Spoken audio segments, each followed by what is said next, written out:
Today we are going to learn two types of dog barks. The first one is row, row, row, row, row, row, row, row, row. And the second one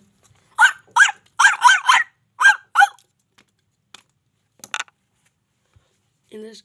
So we are going to start with the easy one. The easy one is the second one. You have to concentrate on two words in the both barks, R and U. Ru.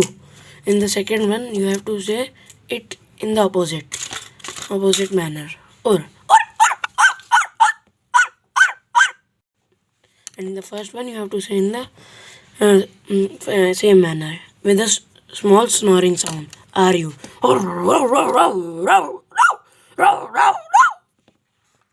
And now we are going to concentrate on the wolf howl. You have to just simply howl in this.